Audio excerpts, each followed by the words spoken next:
안녕하십니까, 남양농약사입니다.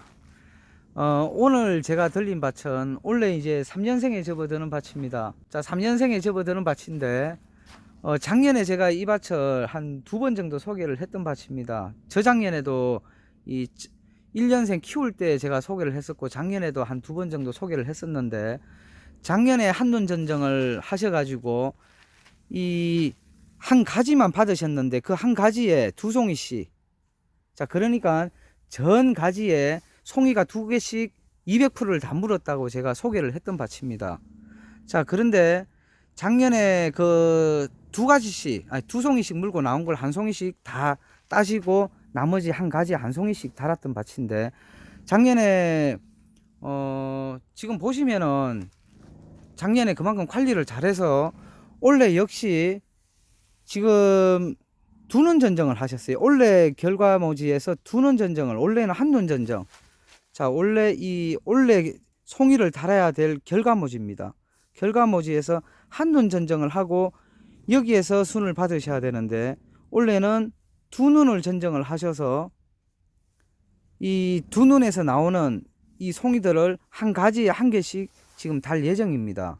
그런데 한 가지에 한 개씩 다 달면은 또 수량이 많아질 수 있습니다. 그거는 그때 가서 또 조정을 하면 되는데, 지금 일단은 요렇게 저 2가지씩을 받으면은 내년에는 여기를 필히 전정을 하셔야 됩니다. 여기를 필히 전정을 하시고, 지금 여기서 내년에 또 결과지에서 한 눈만 놓고 또 전정을 하시면 됩니다. 그 대신 내년에는 여기를 필히 날리셔야 돼요.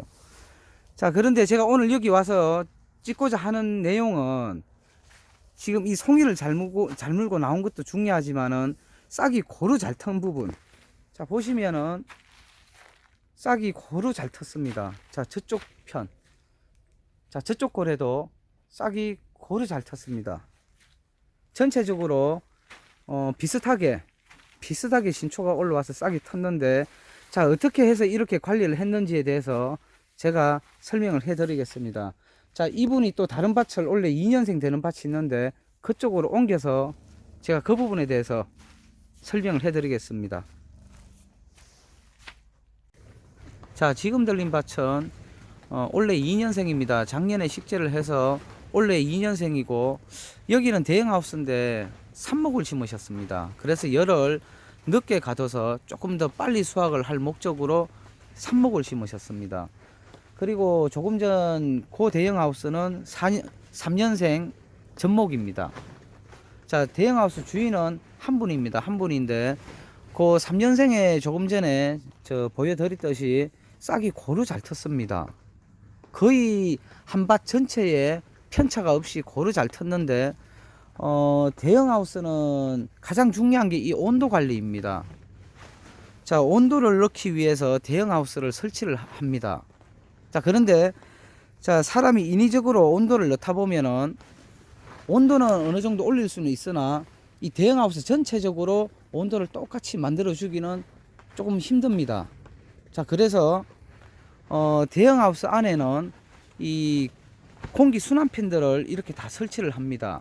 자, 공기가 정체되어 있는 게 아니라 공기를 순환을 시켜야 되는 겁니다. 자, 노지는 바람이 불어오기 때문에 자동으로 순환이 됩니다. 거의 노지는 전체적으로 온도가 비슷한 조건이 갈 수가 있는데, 대형하우스는 강제적으로 개폐기를 내리고 온도를 넣다 보니까 앞쪽에 문 쪽과 양쪽 측면, 중앙이 온도 차이가 조금씩 납니다. 온도가 편차가 나기 때문에 그 편차를 없애기 위해서 이런 공기 순환팬을 작동을 해서 공기를 순환을 시켜야 되는 겁니다. 자, 공기가 정체되어 있는 것보다 순환을 하게 되면은 대형하우스 안에 비슷한 온도 조건으로 맞춰져 가는 겁니다. 자, 그리고 이 공기가 순환이 되면은 온도가 그만큼 조금 더 상승을 합니다. 그래서 보일러에 들어가는 이 기름값도 그만큼 반 이상 아낄 수가 있는 겁니다. 자, 보시면은 여기는 공기 순환팬인데 공기만 순환을 시키는 게 아니라 이 열 코일이 이렇게 들어가 있습니다. 자, 온도를 보일러를 예를 들어 5도를 맞추고 저녁에 예를 들어 한 가장 추운 그 시간에 4시에서 그 6시 사이에 자, 열 코일에 열이 들어오면은 그만큼 보일러가 덜 돌아간다 보시면 됩니다. 여기서 나오는 열을 저 팬으로 돌려서 공기를 순환을 시키게 되면은 하우스 안에 전체적으로 온도가 조금씩 상승을 합니다. 자, 그렇게 하기 때문에 보일러 기름이 그만큼 덜 들어간다 생각을 하시면 됩니다. 자, 여기는 지금 요런 순환팬을 쓰고 계십니다. 자, 전압하고 다 나와 있죠. 자, 요런 순환팬을 쓰고 계시는데 대형 하우스는 되도록이면은 이런 순환팬을 다셔야 됩니다. 그래서 공기가 정체되어 있는 게 아니라 공기가 순환이 돼서 전체적으로 고루 온도를 맞춰줘야 됩니다. 자, 그리고 한여름에 상당히 무더운 한여름에 습도가 높고 온도가 상승을 합니다. 자, 그럴 때도 이 순환팬을 계속 돌리셔야 됩니다. 그래서 습도도 어느 정도 날리고 온도를 어느 정도 떨어뜨릴 수 있습니다. 그래서 이 대형 하우스는 자, 온도 관리가 상당히 중요합니다. 제가 조금 있다가 대형 하우스 온도 넣는 법에 대해서 아직까지 많이 어려워하는 분들이 많습니다. 자, 그 부분에 대해서 제가 가게에 가서 그 부분에 대해서는 설명을 해 드리겠습니다. 오늘은 제가 오랜만에 대형 하우스 방문을 하고 왔습니다. 그래서 오늘은 대형 하우스에 대해서 몇 가지 설명을 해 드리겠습니다. 자, 대형 하우스를 하는 재배를 하는 그 주 목적은 열을 가두어서 노지보다 빨리 출하를 하기 위해서 그렇게 해서 조금 더 높은 가격에 농산물을 출하를 할 목적, 자, 그런 목적으로 대형 하우스 재배를 한다고 보시면 됩니다. 자, 그래서 대형 하우스는 좀 더 빨리 출하를 하기 위해서 1월 달에 아니면 12월 달에 이 저온기에 열을 가둬야 됩니다. 자, 열을 가둬서 빨리 싹을 틔워서 출하를 해야 됩니다. 자, 그러려면은 가장 중요한 게 뭐겠습니까? 바로 온도입니다. 이 온도 관리가 그만큼 중요하다는 얘기입니다. 자, 수분 공급도 중요하겠지만은 무엇보다 대형 하우스는 온도 관리가 중요합니다.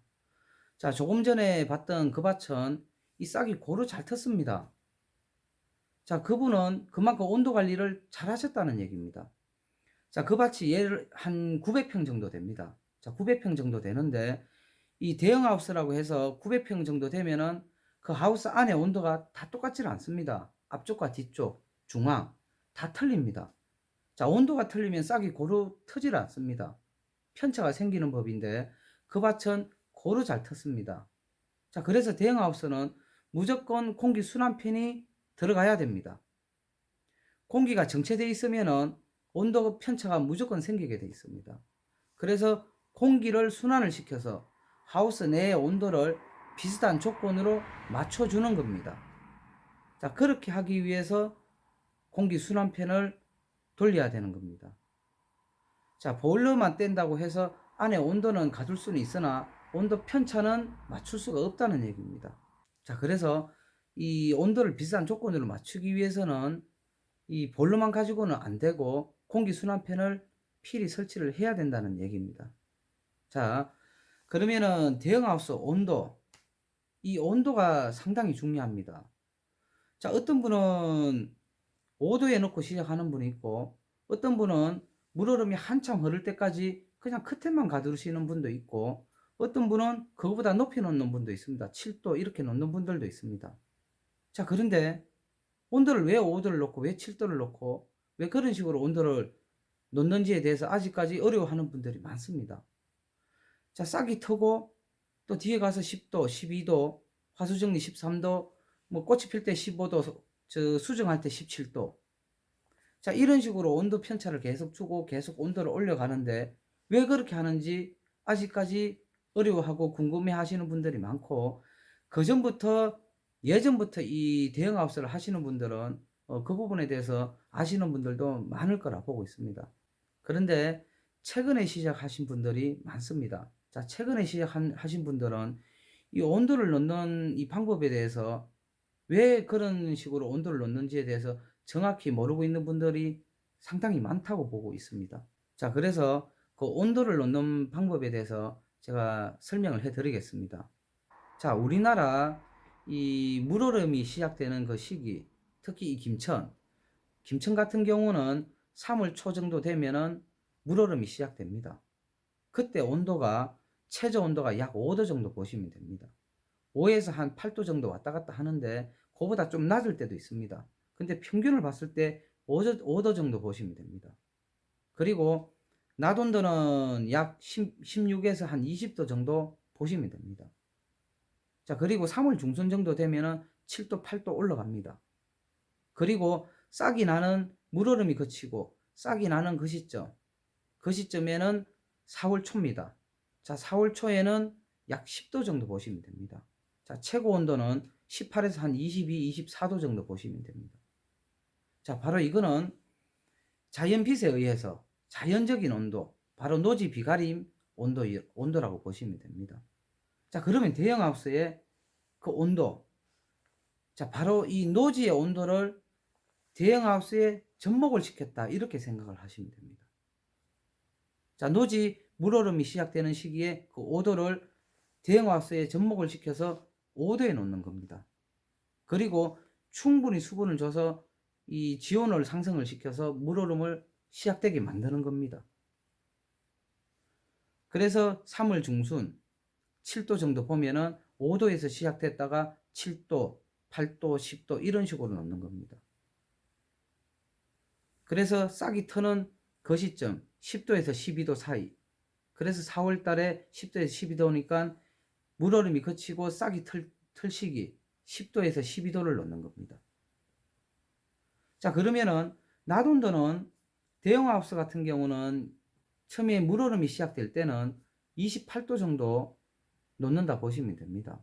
근데 3월 달에는 최고 온도가 한 20도 정도밖에 안 되는데 왜 28도를 놓을까? 조금 더 빨리 물얼음이 시작되고 지온을 조금 더 빨리 높이기 위해서 그렇게 놓는 부분도 있지만은 이 1월 달에 하루 종일 보는 이 빛과 온도, 그리고 3월 달에 하루 종일 보는 이 빛하고는 약 1시간 이상 차이가 난다 보시면 됩니다.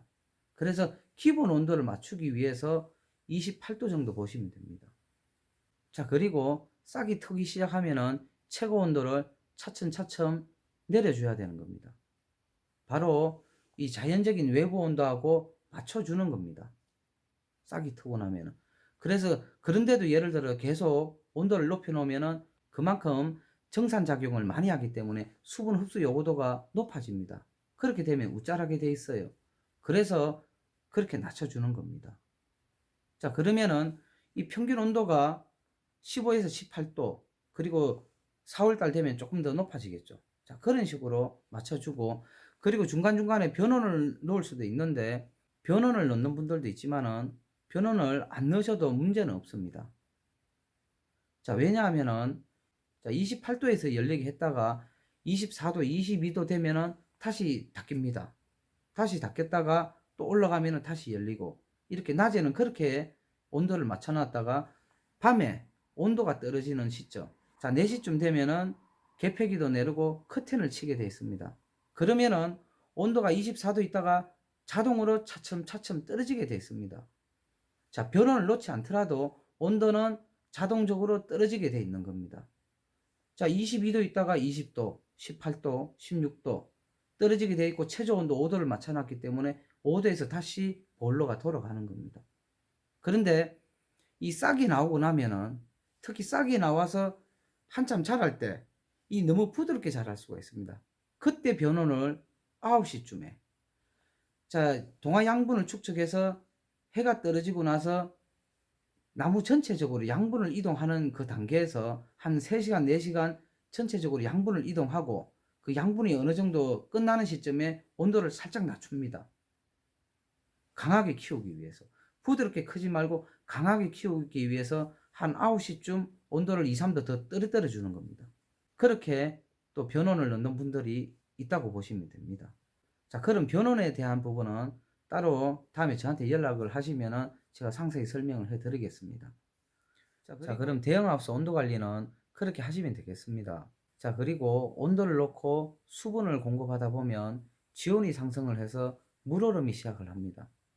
자, 노지 역시 3월 초가 되면은 물얼음이 시작된다고 보시면 됩니다. 자, 물얼음이란 쉽게 생각을 해서 싹을 틔워서 성장을 하기 위해서 물흐름이 시작된다. 이렇게 생각을 하시면 됩니다. 자, 물흐름이 시작될 때는 뿌리와 주관과 주지, 결과지까지 같이 부피 신장을 하게 되어 있습니다. 자, 물흐름만 시작을 하는 게 아니라 동시에 같이 신장을 합니다.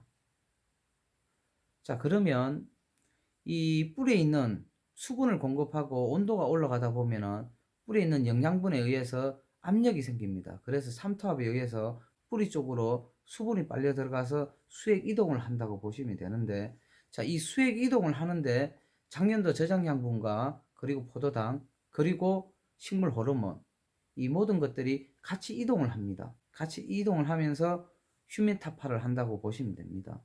그래서 이 식물 호르몬 중에는 옥신과 사이토카닌, 뭐 지베레린, 에틸렌 이런 식물 호르몬들이 있는데, 이 옥신이라는 성분은 식물 성장 호르몬이라 보시면 됩니다. 그래서 뿌리 끝에서 생성을 해서 뿌리를 신장을 시키고 눈 쪽으로 가서 눈을 신장을 시킨다 생각을 하시면 되고, 이 사이토카닌은 세포 분열을 한다고 생각하시면 됩니다.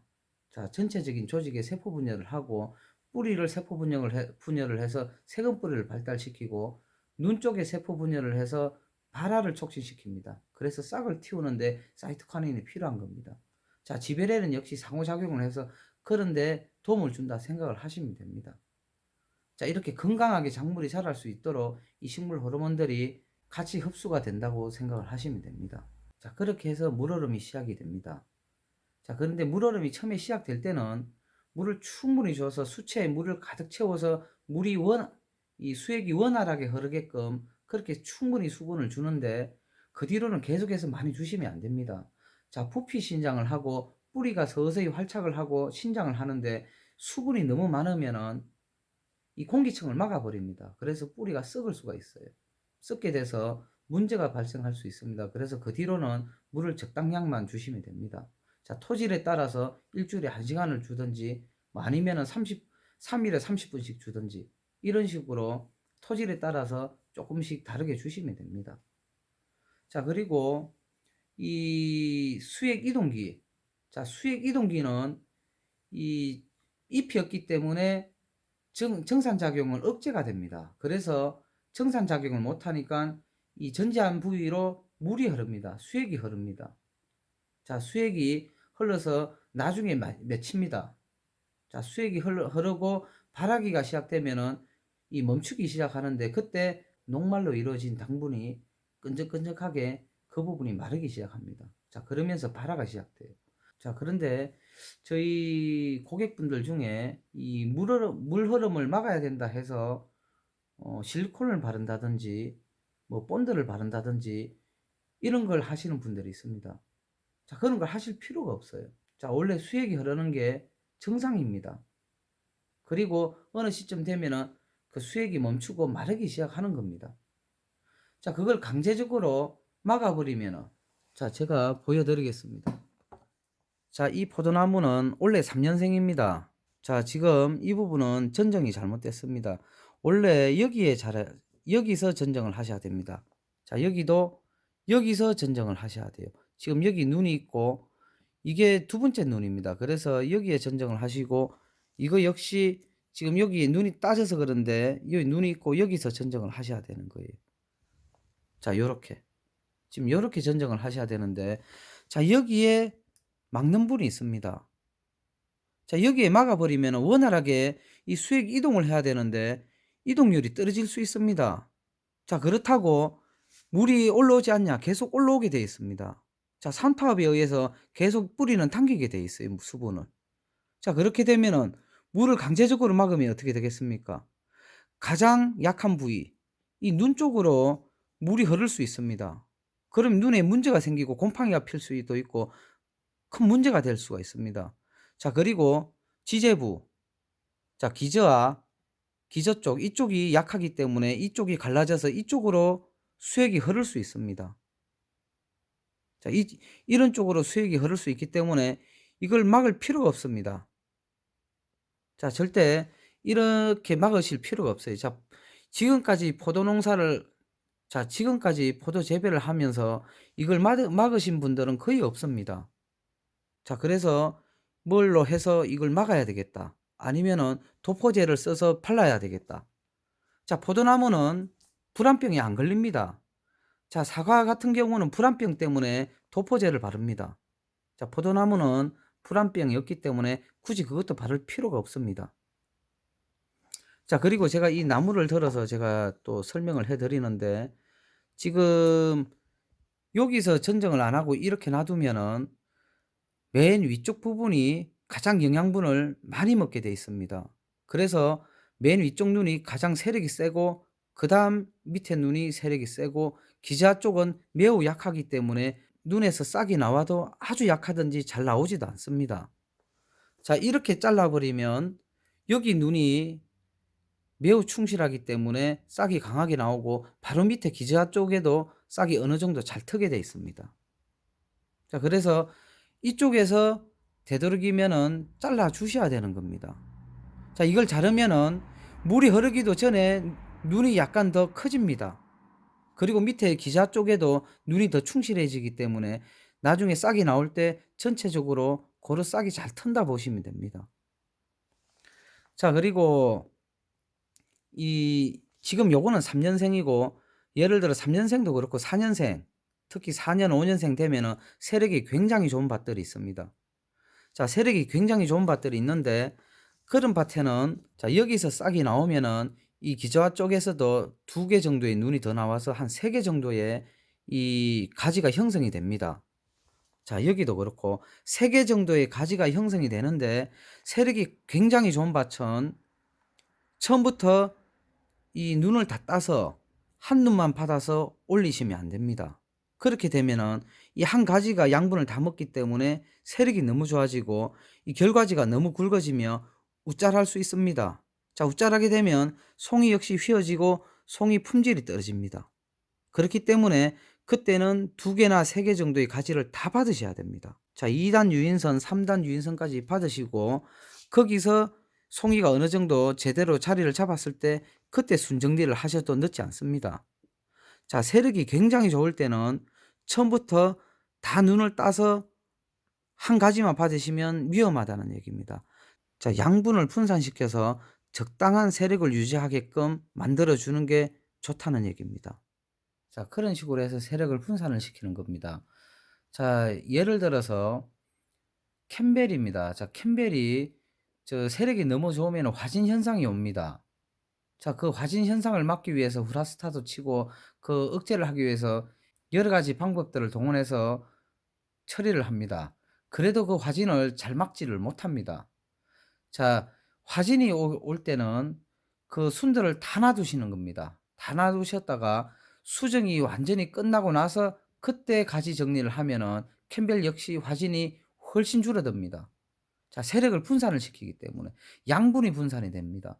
자, 양분이 분산이 돼서 세력이 적당한 세력으로 가지들이 형성이 되기 때문에 캠벨 역시 전체적으로 가지를 그대로 놔두셨다가 수정이 끝난 다음에 순정리를 하시는 겁니다.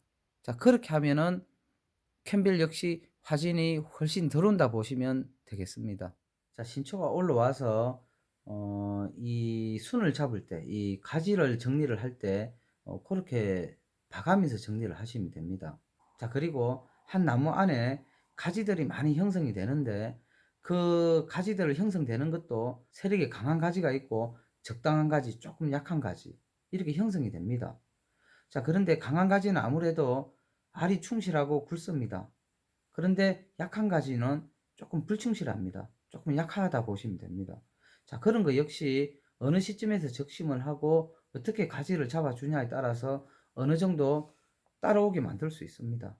자, 그런 부분에 대해서는 제가 다음에 밭에 나갈 일이 있으면은 그 가지를 보고 제가 적심하는 부분에 대해서 다시 설명을 해 드리겠습니다. 자, 그리고 그 뒤에 가서 잔을 박히는 부분, 이 모든 부분에 대해서 제가 하나하나 설명을 해 드리겠습니다. 그리고 제가 조금 답답한 부분이 있습니다. 자, 제가 답답한 부분은 저한테 가끔씩 이런 얘기가 들립니다. 자, 어딜 갔더니 1년 레시피를 정해줘서 비료 관리에 대해서 1년 레시피를 정해주더라 해서 동네 사람들 몰려서 가고 아니면 개인적으로 가고 이렇게 해서 비료를 1년치를 가지고 오시는 분들도 꽤 있는 걸로 알고 있습니다. 자, 그런데 다 똑같은 환경 조건이면 모르겠지만은 집집마다 토질이 틀리고 몇 년생 년수가 틀리고 세력이 틀린데 어떻게 다 똑같은 레시피를 정할 수가 있습니까? 자, 전밭에 모든 밭에 다 똑같은 레시피가 있다는 건 완전히 거짓말입니다. 자, 그래서 1년치를 가지고 와서 그 조건에 적당히 맞는 분들도 없잖아 있기는 있겠죠. 그런데 대부분이 그 조건에 안 맞다고 보시면 됩니다. 자, 그렇게 해서 어떤 분은 수정하기 전까지 거의 물만 줘도 되는 밭이 있는가 하면은 어떤 밭은 한두 번만 주면 되는 밭이 있고 어떤 분은 그거보다 조금 더 줘야 될 밭이 있습니다. 자, 그렇기 때문에 그런 레시피가 없는 거며 뒤에 가서 당도 내는 부분에 대해서도 1년생, 2년생, 3년생 그리고 그리고 송이 수량 이 모든 부분에 대해서 다 틀리기 때문에 당도를 내는 부분에 대해서도 레시피가 없다는 얘기입니다. 그냥 단지 내 밭 조건에 내 밭 환경에 맞는 그 레시피는 정해질 수 있어도 다 똑같은 전 밭이 다 똑같은 레시피는 없다는 얘기입니다. 자, 그래서 뒤에 가서 열과가 생기는 거고 축과가 생기는 거고 이런 여러 가지 문제점들이 계속해서 발생이 되고 당도는 당도대로 잘 안 나오는 겁니다. 자, 제가 이런 얘기를 하는 거는 자, 우리나라도 이제 선진국 반열에 접어들었습니다. 그래서 소비층도 입이 그만큼 고급화가 돼 있다 보시면 됩니다. 자, 그러면은 이 샤인머스켓을 재배하시는 분들도 그만큼 고품질 농산물을 생산을 하셔야 된다는 얘기입니다. 그래야지 경쟁력을 갖출 수가 있다는 얘기입니다. 자, 그렇기 때문에 이 샤인머스켓을 재배하시는 분들도 이제 전문 농업인 그 전까지는 주먹구식으로 농사를 지었고 자, 남이 어떻게 하니까 이렇게 하면은 좋다더라 해서 따라가든지 그리고 그냥 대충 농사 짓는 그 시기는 이제 지났다는 얘기입니다. 자, 그만큼 이 내 밭에 그리고 내 나무에 관심을 갖고 그래야지 앞으로 이 생산량이 그만큼 늘어나더라도 어느 정도의 경쟁력을 갖출 수 있다는 얘기입니다. 자, 그래서 이 빌어주는 부분에 대해서는 거래를 하고 있는 농약사나 그리고 농협이나 이런 데 가서 의논을 하고 그리고 내 밭 세력이나 내 밭 조건에 대해서 서로 의논을 하고 그렇게 해서 비료 관리를 하셔야 된다는 얘기. 그리고 뒤에 가서 그런 문제점이 발생하지 않게끔 그렇게 관리를 잘 하셔서 좋은 농산물을 생산하시기 바라겠습니다. 자, 그리고 제가 다음 영상에는 이제 곧 3월 달입니다. 이제, 자, 그래서 올해 식재를 하실 분들도 있을 거라 보고 있습니다. 그래서 올해 식재를 해서 그걸 어떻게 관리를 해야 되고, 어떻게 하면 잘 키울 수 있는지 제가 또 그 부분에 대해서 또 영상을 찍도록 하고, 그리고 작년 3월 달에 한 동네에서 여러분들이 그 작년에 식재를 했습니다. 그런데 그 동네 분들 거의 대부분이 거의 비슷한 수준으로 나무를 그만큼 잘 키우셨습니다.